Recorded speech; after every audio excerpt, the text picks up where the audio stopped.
everybody. I have Spray Tan Class Instagram on here, and then I also have the Beauty Business Babes Facebook group right over here. So I'll be talking to both of you guys. Welcome, welcome, welcome. If you guys on Instagram at Spray Tan Class are not in this Facebook group, you guys have to join. We have 7,500 women from all around the world in the beauty business industry who are willing to help, support, love, and encourage you guys. So if you guys want to go to Facebook and search Beauty Business Babes, you guys can join that group if you have not done that already. And if you guys are on Facebook, hello, I love you. My name is Kelly Callaghan. I'm the founder of Spray Tan Class, and I have the habit of saying Slay Beauty Bar, but I recently sold my business, my salon business, a couple of months ago. All right, so this is, by the way, this is something that I do, especially in December, okay? December and every couple of months, I will do this. And if you guys have listened to the Beauty Business Babes podcast, I call this the Purge. The Purge. And you should do this with everything in life, okay? Like friends, you should do this with like emails and photos that you have on your phone, like everything. The Purge. So get ready. If you guys have a pen and paper, I think I would write this down, or at least get your phone and start writing notes or something. So step one of the Purge is brain dumping, taking 5 to 10 minutes, longer if you need it, and writing out everything that you do in your business. So whether it's marketing, operations, sales, customer service, and be specific, like answering the phone or going on social media and posting 5 times a week, or doing a newsletter once a week, or recording a podcast, or serving clients one-on-one. Whatever it is that you're doing, anything that you do within your business, write it all out, okay? Hi, Bernadette. Hi, Jennifer. Thank you guys so much. I miss Wooloo too, Kelsey. I am hoping to bring Wooloo back, called Beauty Business Babes, for their live event, hopefully in 2021, if not 2022. Like, I don't know what's going to happen, so we'll see. So step one, brain dump. Brain dump all your stuff out. Once you have a good view of like, damn, first off, I'm doing a lot of stuff, so I need to give myself a pat on the back. Then you can say, okay, what are the things that I'm doing right now that's just considered busy work, that isn't really helping my business, that's not really doing anything for me to move forward in my business? And so what I'll do is I'll just cross those things out. So I'm trying to think of an example. Okay, so earlier this year, I was doing this podcast, right? It's called Wake Up to Level Up. I've since recently brought it back and changed the name to Beauty Business Babes. But as Wake Up to Level Up was happening, I was feeling so like resistant to recording episodes, and I was not really fully immersed into it. And so I was asking myself, like, what is this actually doing? Why am I creating a podcast? Is it actually doing anything for my business? And it wasn't. It wasn't creating money. It wasn't doing anything like that was like directly growing my business. So it was more for me to connect with other people and to teach the things that I know, like this, right? So I decided back then that that wasn't something that I wanted to continue doing. So in my purge, I crossed that out and I said, I'm not going to do that right now. And maybe I'll bring it back, but at this very moment in time, I need to focus on other things in my business that are actually moving the needle forward, especially with COVID happening right now. And the beginning stages of COVID is when all of this was happening. I was like, I need to really focus in on the money makers. How am I going to create impact to help others so that way I can also create a financial impact in my own business, right? So when I decided to let go of that, there were a couple of other things that I found that were unnecessary for me to continue doing and exert energy towards, and I released those, okay? And being okay with releasing, I think, is a very important thing too, because oftentimes we're so resistant to change, and we're resistant to letting go of things when in reality we need to let it go. Like, don't keep it just because of ego. Don't keep it just because it's a fun hobby, unless like, I mean, you really, really enjoy it. But if you are doing it in your business with the hopes of making money and it's not doing that for you, then you need to reevaluate your priorities and understand that putting your efforts and energy into something that is already working is going to be more impactful for you. Okay, so crossing all those things out. Step number 3. So we got step number 1, brain dump. Step number 2, Xing out all of the BS, the things that are not moving the needle. Step number 3, grab a green pen or whatever color pen you want, doesn't matter. Green pen, and circle all of the things on that list that you absolutely know that you need to do. So nobody else can do this for you. You actually have to do it.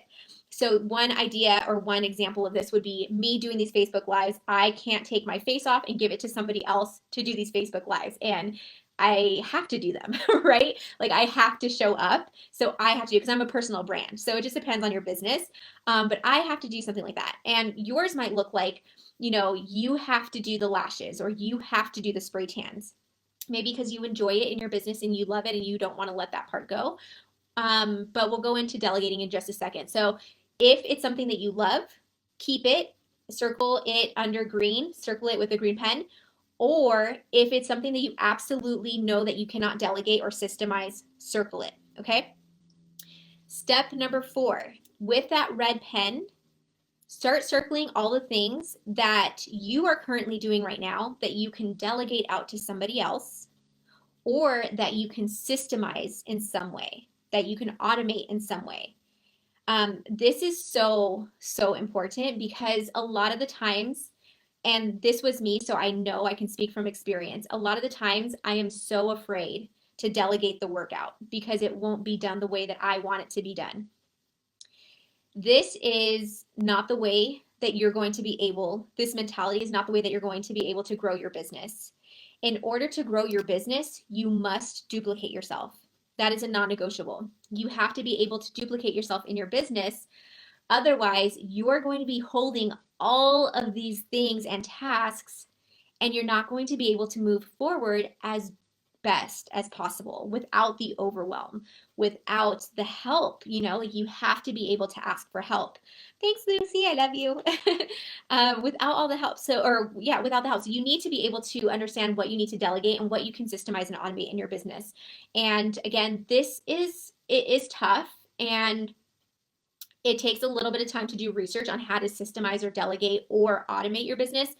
But once you do this, holy shit, it is absolutely like amazing, because now you've taken all of this stuff that you're doing and you're putting systems in place so that way they're still getting done, but you're not actually taking the time and the energy to do it anymore. This has been one of the most relieving things that I have ever done in my business. And while it was mentally difficult to let go of those certain tasks that I was like used to doing, understand that your long-term success depends on something like this, right? So being incredibly clear if you do decide to delegate work on what exactly you need to do. So what I have done, I wish I could share my screen with you. What I have done is create like a document, right? A Microsoft Word document. And I do like a step-by-step standard procedure. So that way, this particular task that I was doing, that I know I can delegate to somebody else, gets done in the way that I would do it. So if you are not familiar with what that looks like an SOP, go ahead and Google it, check it out. If this is something you guys feel like you guys would want a training on, let me know. But other than that, that would be like my best advice for you, is being crystal clear on the step-by-step process of what you need to delegate and how it needs to be delegated. That way you're not running into issues as far as it being done incorrectly. It's all black and white right there. So it's pretty easy. It'll take time to do this. So be easy with yourself, and also be easy with the person that you hired, because you have to understand there's a learning curve to all of this, and they're not going to be perfect like immediately. They may never be perfect. It's really hard to find people to be a perfect fit in your business, but at the same time, again, it's what's needed. So that is the 4-step process. So I'm going to just go over it one more time. Step 1, brain dump. Step 2, cross out all the BS that is not moving the needle forward in your business. Step 3, get a green pen and circle all of the things that you personally either love to do, so you want to continue doing, or the things that you absolutely, for sure, 100% cannot delegate or systemize. Like you have to take that on yourself. Step number 4, all of the stuff in red, or get a red pen and circle all of the things that are on that list that you can delegate, that you're currently not delegating, or the things that you can systemize or automate in your business. And what I would first work on is everything that is circled in red. Start delegating, start systemizing, start automating all of those things. So getting them into place right now while we are in shutdown, or while we have the time to do this, so that way you don't have to work on those anymore and you can have somebody else help you. A couple of resources for you. Upwork.com has been a godsend to me. Upwork.com allows you to hire virtual assistants, hire help, hire people like graphic designers for uber cheap. If you guys want to check them out, definitely do it. Another way that you can delegate work is Fiverr. I don't use this system anymore. I've had kind of bad luck with it, so Upwork.com would be my suggestion. And then lastly, you can always hire someone to help you that is either a friend, colleague, client, somebody, an intern, something like that. Maybe even like somebody on Craigslist or Indeed.com, just hiring somebody to be with you to be able to do that in person. Most of the stuff that I hire for is remote. Actually, pretty much all of it, except for my personal assistant, is all remote work. So you can hire overseas or wherever in the world, and they love it because they get the work. You love it because it's cheap and it can be really good work, but you have to be able, again, to communicate what you need to these people very, very clearly. Otherwise, it can also be a really bad experience, which I've dealt with. And as far as automating and systemizing, like these are things that you can easily do on your own when it comes to newsletter marketing. Having a plan of maybe just doing like 4 newsletters all at once and then scheduling them out once a week for your audience, or batching all of your content for social media, for example, and writing out all your captions, getting all your graphics, doing everything on a Sunday for the entire week or month or whatever you want to do, and then having a schedule of when you go ahead and schedule these things out. So that way you're not having to do this throughout the week. It's already done on a Sunday for you. So those are just some ideas that I had. I really hope that this helps you. Janessa has a question. She said, I was about to try Fiverr. What were your poor experiences with Fiverr and why do you prefer Upwork? So for me personally, it has been a complete night and day type of experience. When I tried to hire people on Fiverr, it was very low quality work. And it was kind of like shady stuff, like shady work that I was like, oh, like, I don't know if I'm aligned with all of this right now, you know? So for me, it's been years though, so they could have changed. It just wasn't the best as far as the quality of the work. I could have been a lot cheaper back then too and not been hiring the best people. Maybe I didn't even know like how to take my time through hiring somebody. It could have been that too. There could have been so many variables. So I'm not dissing Fiverr at all. If that's something that you want to explore, I invite anyone to explore it. It is a very cheap way to hire people, freelancers, to help you out.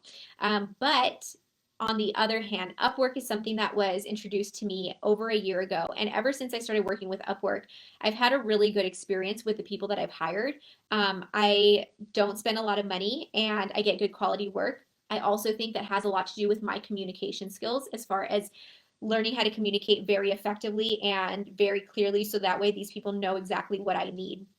So I think either one would work. You just have to maintain a very high level of communication, especially if you're hiring overseas, because a lot of these people, English is their second language. So it's important for you to just take your time and create, an SOP for them and really like do screenshots and maybe even like video tutorials of what it is that you need to be clear. So I hope that helps answer your question, Janessa, but I think either one would work. Just be clear on what you need and take your time hiring. Don't hire fast. If you guys listened to my last episode on Beauty Business Babes, not the one with Chris Harder, but the one before, you'll know that I talk about this, about hiring and how difficult it was for me and how important it is to communicate and all those things. So other than that, I hope that you guys have a beautiful week. I am so happy to see you guys on here, and I will see you hopefully next week. All right? Love you guys.